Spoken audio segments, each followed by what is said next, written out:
Salut tout le monde et bienvenue dans une toute nouvelle vidéo news, les vidéos traditionnelles pas du dimanche pour le coup aujourd'hui.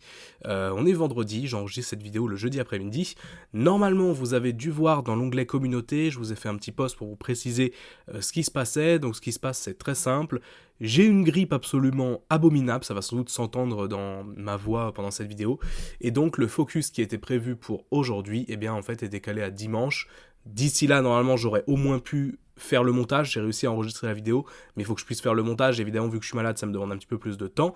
Donc du coup, voilà, en fait, j'ai décidé d'inverser les deux vidéos. Au pire, c'est pas grave s'il y a des news qui tombent ce week-end. Eh bien, on les traitera la semaine prochaine. De toute façon, c'est pas... Voilà.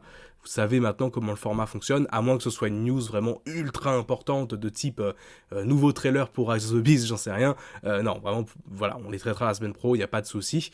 Mais voilà, aujourd'hui, du coup, j'avais envie de traiter avec vous les news de la semaine. On en a quelques-unes, et pour le coup, pas uniquement sur Rise of the Beast, et ça, du coup, c'est plutôt cool, quand même. Enfin, on va pouvoir parler d'un petit peu autre chose. Mais évidemment, je sais que ce qui va vous intéresser le plus, ce sera notamment une news en particulier, voire même deux, parce qu'en fait, il y en a une qui est tombée directement après la vidéo de dimanche dernier, genre 2-3 heures plus tard, c'était un véritable troll.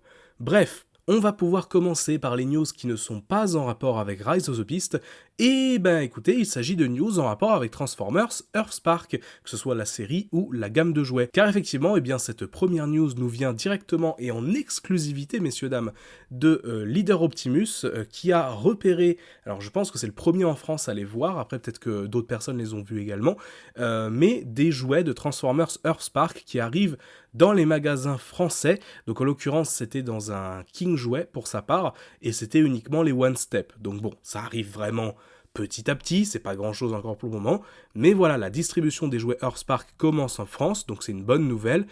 Si vous les cherchez, si vous êtes intéressé, sachez que voilà, ça commence à arriver. En l'occurrence, l'enseigne c'est King Jouet, mais je suppose que d'autres enseignes les auront.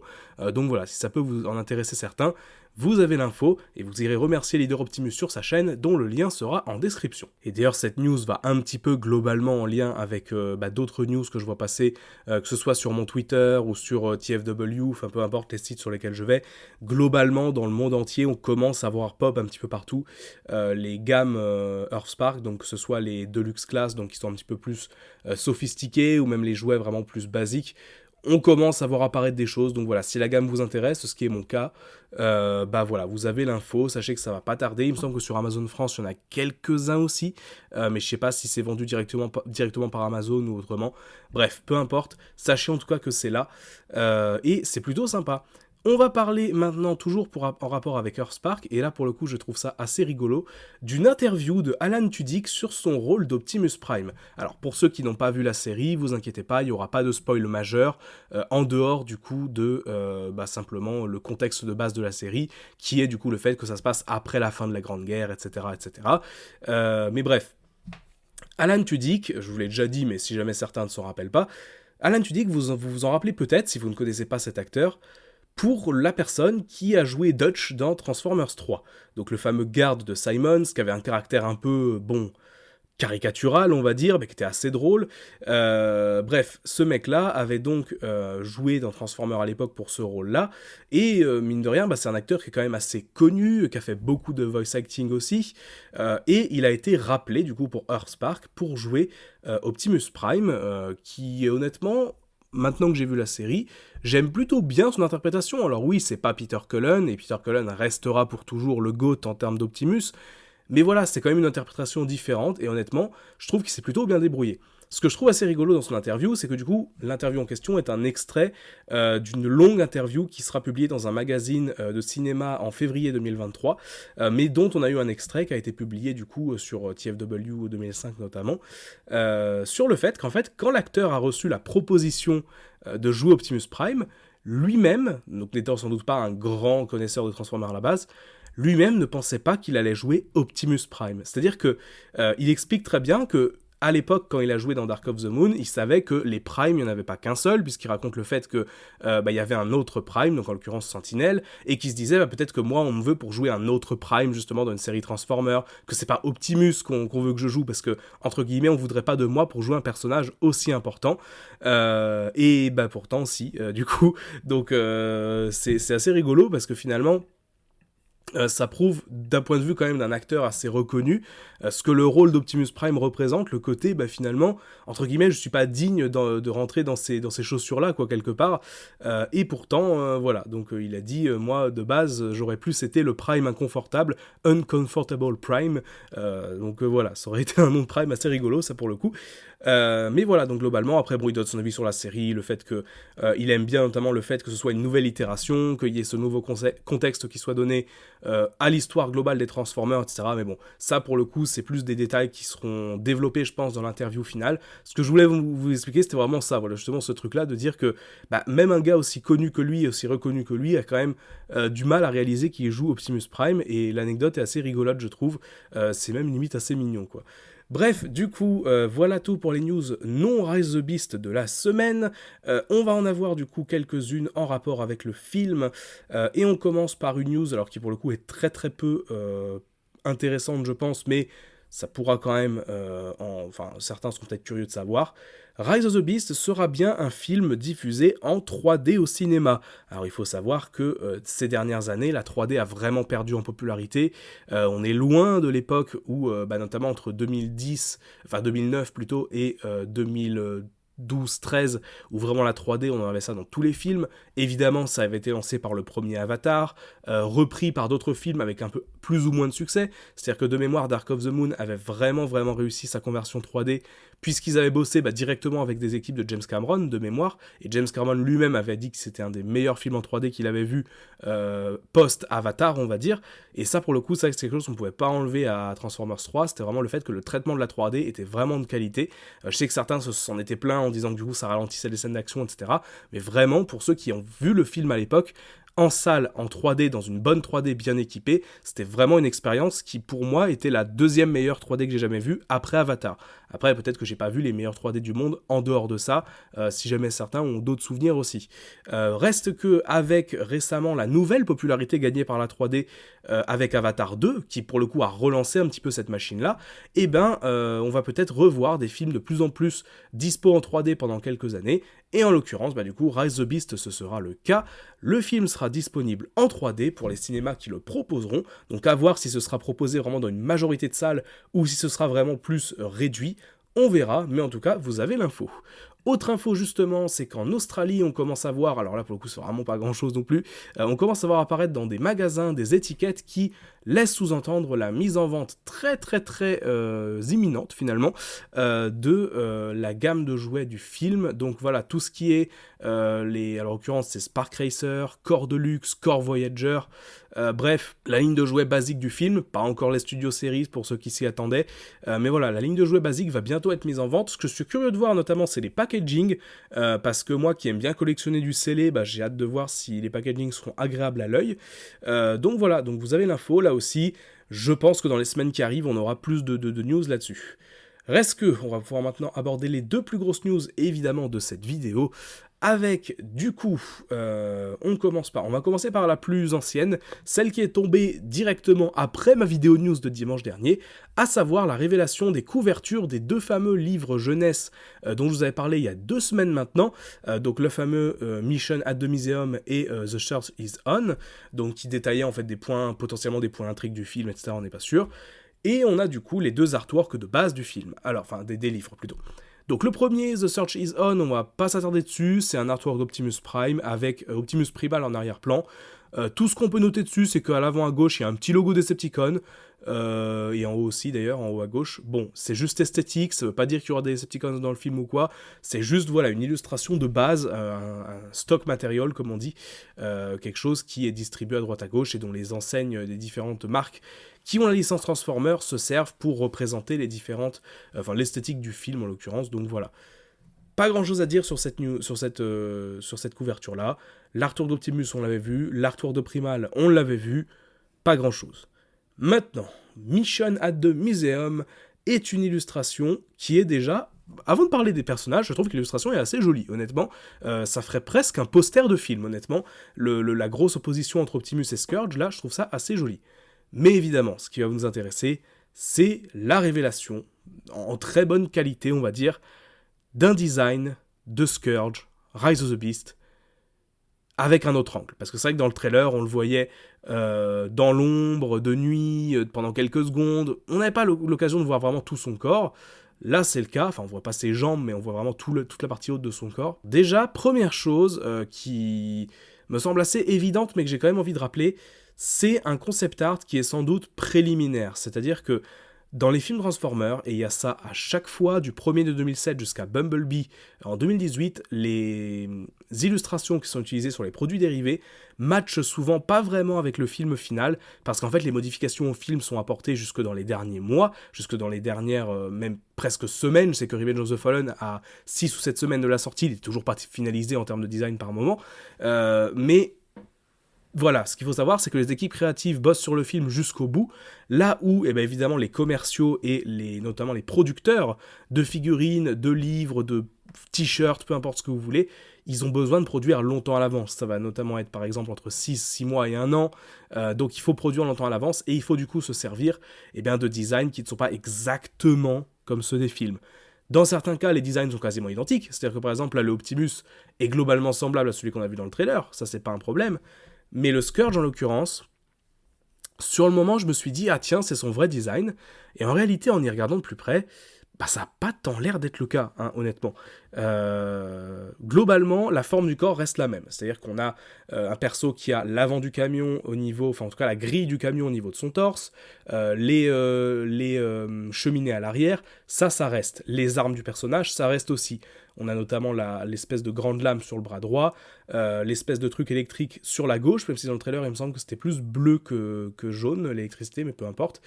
Et on retrouve du coup sur son bras droit, sur le bras gauche aussi d'ailleurs il me semble, des logos d'Autobots, Maximals, enfin bref, tous les logos des personnes qu'il a tuées et qui s'est collé sur le corps. Ça c'est des trucs qu'on connaît aussi.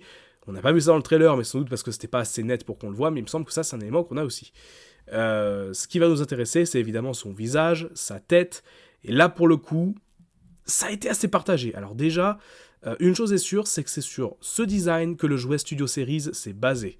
On retrouve le même coup, l'espèce de long coup un peu bizarroïde là, c'est le même, donc on sait déjà que le Studio Series s'est basé sur le concept art qui a été du coup modifié, et du coup que le visage, n'est pas exactement le même, parce que c'est vrai que pour le coup, on a un design, alors honnêtement je sais pas trop quoi en penser. Le fait qu'il ait des dents notamment, c'est peut-être le gros défaut, le côté agrou-grou méchant, bon, je suis pas extrêmement fan de ça, mais en dehors je trouve quand même que malgré tout le visage est réussi. Enfin, on retrouve le côté justement un peu pseudo logo TerrorCon, ça lui fait une espèce de masque en fait simplement, mais en fait dans le trailer j'ai l'impression que c'est quelque chose qui est plus prononcé d'un point de vue visuel. On a vraiment l'impression dans le trailer pour le coup qu'il a le logo TerrorCon sur le visage, il a un côté beaucoup plus agressif, là il a un côté presque pas assez méchant en fait sur la couverture. Bon, en même temps c'est un livre pour enfants, on va pas mettre un truc qui effraie les gamins, mais voilà, en l'occurrence j'ai l'impression que c'est un peu peut-être un peu trop léger, et c'est vrai que quand on compare avec le design final, même si on trouve des similitudes évidentes, honnêtement au niveau du visage, purement du visage, il y a pour moi quand même des différences marquées, honnêtement. Alors je sais que certaines personnes ont dit justement que ils trouvaient le premier design mieux parce qu'il était peut-être un peu moins terne, un petit peu plus, voilà. Je suis assez partagé. C'est vrai que en termes de pur visage, je dirais que le deuxième est mieux. C'est-à-dire le visage qu'on aura dans le film, du coup, au final. L'original avait peut-être ce côté un peu trop agrou-grou, justement, voilà. Mais ce que je dois retenir, c'est que voilà, le design dans son ensemble est quand même réussi.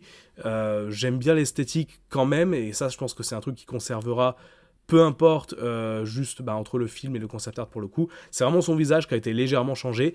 Bon, on n'est pas au niveau non plus du Mégatron de Transformers en 2007, le fameux Mégatron dont la tête était tellement moche que ça a valu des menaces de mort à Michael Bay dans sa résidence privée, qu'on le dise. Non, dans son bureau, c'était à l'époque, cela dit. Pour revenir à Scourge, n'hésitez pas à me dire vraiment quelle est votre préférence entre les deux, parce que honnêtement, je pencherais quand même plus sur le vrai design du film, donc je pense que la modification est plutôt bienvenue. Mais voilà, peut-être que certaines personnes préféreront l'original. C'est vrai que sur le moment, quand j'ai vu ce design, je me suis dit, ouais, il est incroyable. En revoyant le visage de plus près, je me suis dit, ouais, effectivement, c'est un peu perfectible, on va dire, tout n'est pas parfait. Mais malgré tout, j'aime bien, quand même malgré tout. J'ai hâte de voir ce personnage en action, j'ai hâte d'avoir sa figurine, j'ai hâte de voir le merchandising qu'ils vont faire autour, parce qu'honnêtement, c'est un des persos qui m'intéresse le plus du film. J'espère vraiment que ce sera un vrai méchant, au moins badass. Je demande pas qu'il ait une grosse backstory ou quoi, mais au moins un méchant badass.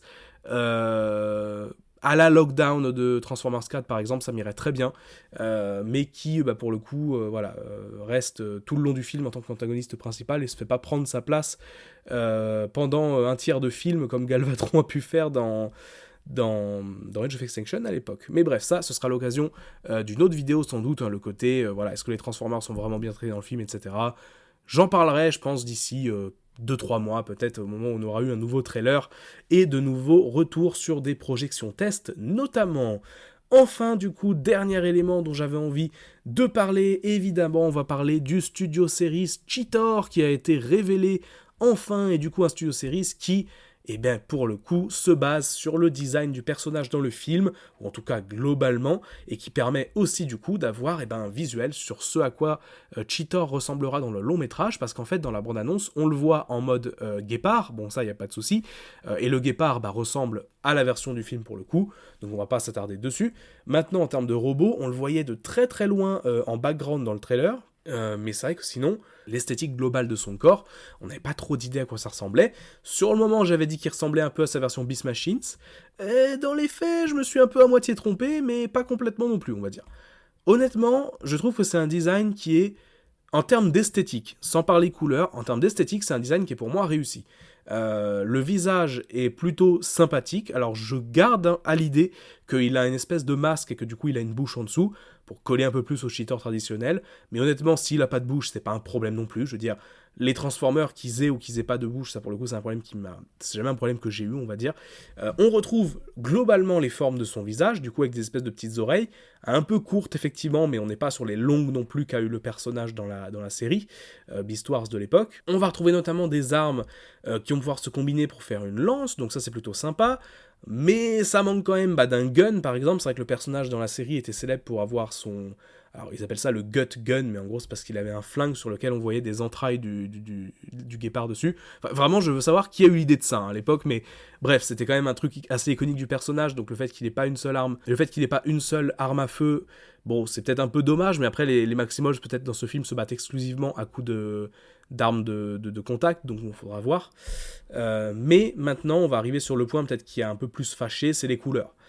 C'est vrai que pour le coup, on retrouve un petit peu le côté qu'on avait sur Eraser, dans une moindre mesure sur Optimus Primal, c'est le côté un peu terne, le côté un petit peu un peu marron, un peu dégueulasse, comme on peut dire. Alors ça, c'est pas moi qui le dis, hein, c'est ce que beaucoup de gens disent. Personnellement, j'ai pas de gros problèmes avec, honnêtement.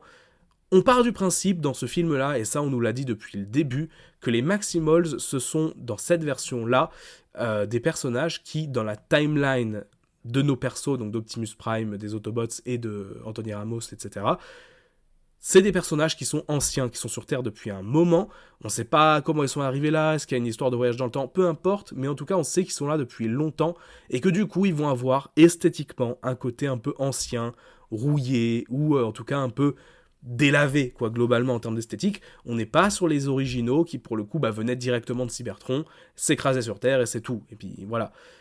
Je reste malgré tout assez positif sur ce design. C'est vrai que il manque un peu de détails.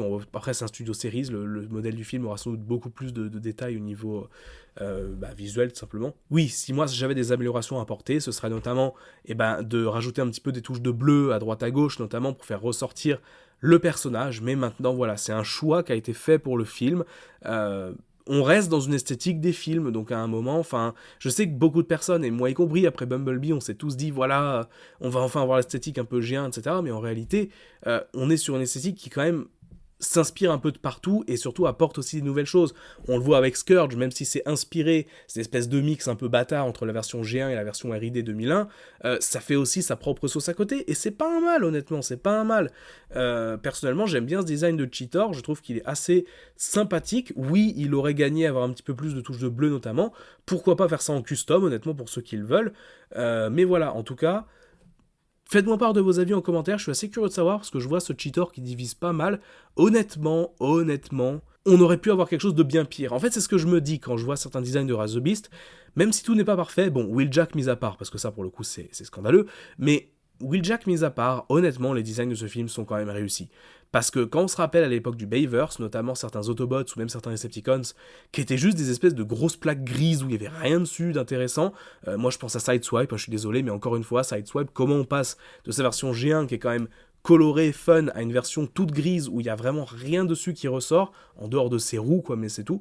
Mais voilà, pour le coup, quand on regarde le design de Cheetor qui avait été fait en concept art à l'époque de Transformers 5, regardez, là je vous l'afficherai évidemment, regardez le genre de truc qu'on aurait pu avoir. Hein. Regardez juste ça, et dites-vous qu'on s'en sort finalement pas si mal avec Rise of the Beast. Très honnêtement.